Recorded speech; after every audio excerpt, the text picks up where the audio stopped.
Tu veux commencer? Oui. J'y vais.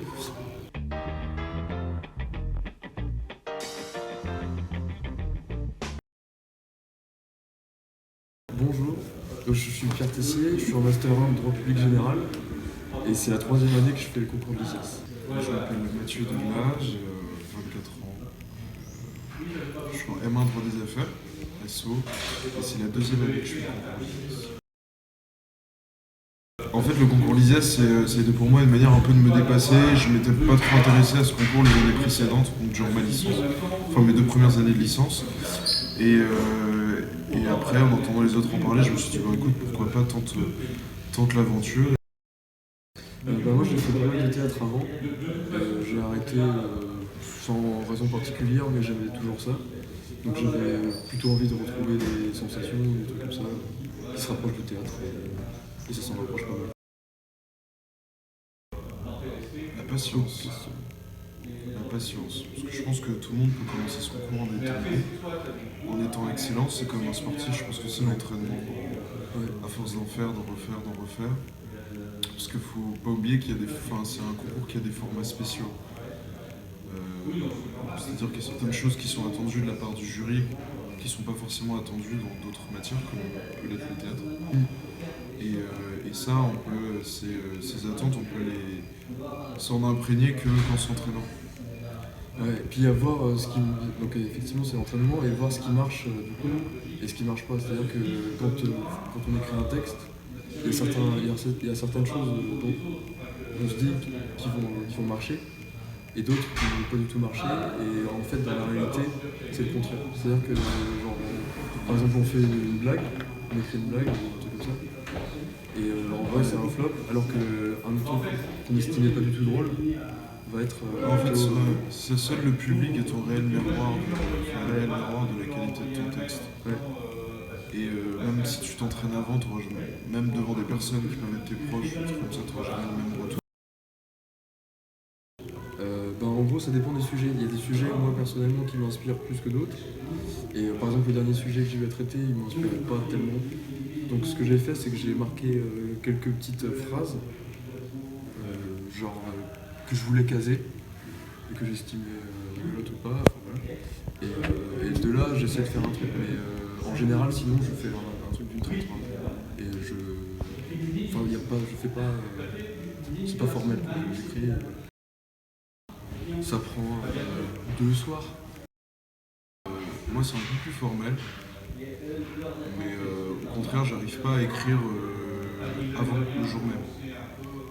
C'est-à-dire que j'écris le jour même mon texte. Je réfléchis durant la semaine à mes idées, mais je suis incapable d'écrire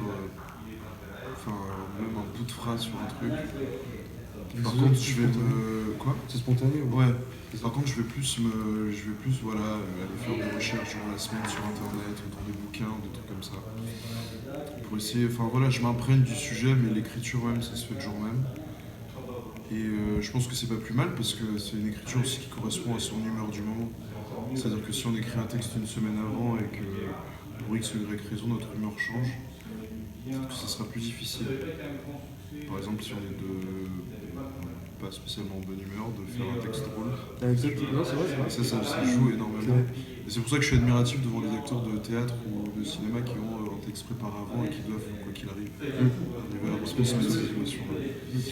Mais oui, au niveau de mon travail, c'est un peu plus formel dans le sens où je fais un plan.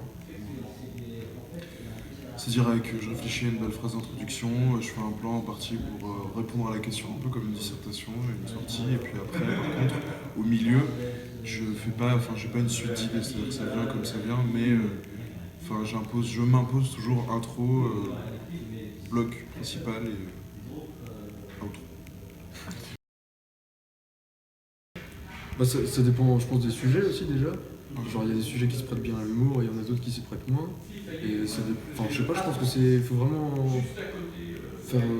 Moi, comme je construis mes sujets, j'essaie de faire des vagues, c'est-à-dire que j'essaie de toujours rattraper l'attention de mes auditeurs avec un petit truc, une petite touche humoristique, quoi. Je pense que c'est une méthode comme une autre, mais après, mon but c'est pas l'humour, perso. Moi non plus. Et je suis plus. Je suis quelqu'un qui est assez fidèle à lui-même, c'est-à-dire que Même si au tour précédent, un jury va me dire, écoutez, faut que vous soyez plus drôle, comme je sais que c'est quelque chose qui est pas mon registre forcément. Je sais qu'il y a des gens qui sont vraiment beaucoup plus drôles. Je pense à Henri Hermeneux l'année dernière qui lui a vraiment des qualités. Et donc en fait, ouais, j'essaie de. Forcément, on écoute un peu les conseils, mais c'est impossible d'un tour à l'autre, ou même d'une année à l'autre, de changer sa nature Mais c'est propre, pas le but. qui est d'être drôle ou pas. Enfin, C'est pas une fin en soi, l'humour. ouais. Enfin, on nous demande avant tout de répondre à un sujet. C'est pas un concours de stand-up en fait. Ouais, c'est ça. Donc si on fait rire les gens, tant mieux. Mais si on ne fait pas rire et qu'on répond au sujet et qu'on a été éloquent par la forme, C'est ça. il n'y a pas de raison que ça passe pas. Je suis pas spécialement un bon élève, moi. Non plus. C'est-à-dire que Tu rigoles. je traverse les années de droit parce qu'on me demande de les traverser. C'est-à-dire qu'il faut avoir 10 à la fin de l'année ou Ouais. plus. Mais l'ISIA, ça n'a rien à voir en fait. Ça n'a strictement rien à voir. Tu peux être un très mauvais élève et réussir en l'ISIAS. J'ai des exemples en tête de personnes qui sont très mauvais élèves et qui réussissent à l'ISIAS. Je ne dirais pas leur nom. Et le contraire aussi. Et contrairement, et le contraire aussi. Genre, Enfin, il y a, des ça élèves n'a ouais, qui prennent ça trop au sérieux. ça n'a vraiment aucun rapport. Aucun rapport. Je pense que c'est une question de personnalité propre. Ouais, ouais. Faut mettre de l'âme. D'autant plus qu'en général, les bons élèves sont un peu plus réticents à participer à l'ISIAS. Parce qu'ils se disent, oui, ça va prendre du temps sur mon emploi du temps, etc. Même parfois, quand on a un bon élève scolairement, c'est pas forcément le bon truc parce qu'on a tendance à trop enlever d'âme. Vraiment, je pense que l'important c'est de mettre de l'âme dans ce qu'on écrit. Parce que j'ai déjà vu des textes de très bons élèves qui faisaient le truc vraiment de manière trop juridique. Ah ouais. C'est-à-dire C'est qu'ils drôle. se basaient mais que sur des textes de droit, C'est insupportable. alors que, ouais, et à écouter, t'as l'impression d'être en cours d'amphi. Donc ouais, c'est pas, non, ça n'a vraiment rien à voir. Un mec qui essaie de rattacher, je sais pas, le sujet sur un ballon qui s'envole, admettons, qui essaie de rattacher ça à du droit. C'est chiant. À rencontrer des gens, tu te rends compte que ce sont les mêmes personnes qui reviennent à chaque fois. D'ailleurs, au niveau du jury, ce sont en général les mêmes profs, parce que ce sont ces profs-là qui ont un réel amour pour l'éloquence. Je pense à M. Faubostier, Madame Moreau, et qui était là hier soir, M. Hersou aussi, qui était là hier soir, et M. Motret aussi. Et c'est les mêmes personnes qui reviennent chaque année. En fait, on se rend compte que l'éloquence, c'est un petit monde, comme peut l'être le monde juridique. Et c'est une chance aussi parce que tu découvres les profs sous un autre jour. Et en fait, tu te rends compte que même si tu les as eus en amphi la veille, ils vont pas du tout t'apparaître sous le même jour en fait. Beaucoup plus détendu. Enfin, c'est vraiment un bon moment en fait. C'est une bonne ambiance. Ah ouais, moi aussi. Donc si par là tu veux dire contact, ouais. On se fait des contacts, mais c'est pas spécialement le but à terme. Enfin, pour moi.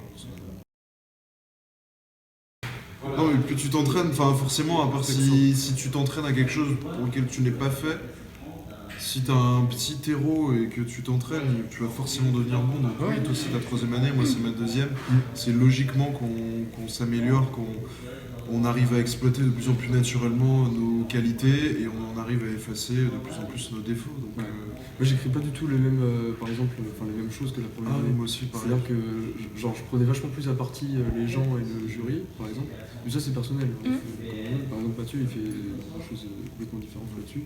Je prends presque plus à partie maintenant les gens, alors qu'avant, je prenais sans arrêt à partie parce que j'estimais que c'était un moyen de rattacher l'attention. Alors qu'il y a d'autres manières de le faire, et je l'ai découvert, ça, c'est par exemple en le faisant. Donc oui, ça a changé quelque chose entre les premières. Plus les éditions sont réussies, plus les années suivantes, les gens viennent. Mais ça fait plaisir à voir, parce que c'est une belle matière.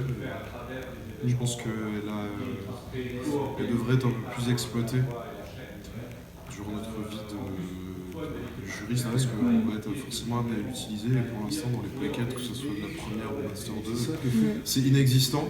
C'est qu'il n'y a pas de notation. Mais on est en train, enfin moi personnellement, avec l'association, il y a une association qui est en train de se créer dans le Master 1 droit des affaires et on est en train de mettre en place, on va voir avec les professeurs pour mettre ça en place et on a de bons retours. Donc on vous tiendra. Merci à vous. À jeudi, pardon. Tu peux venir mercredi en salle pédale. Ça sera toute seule.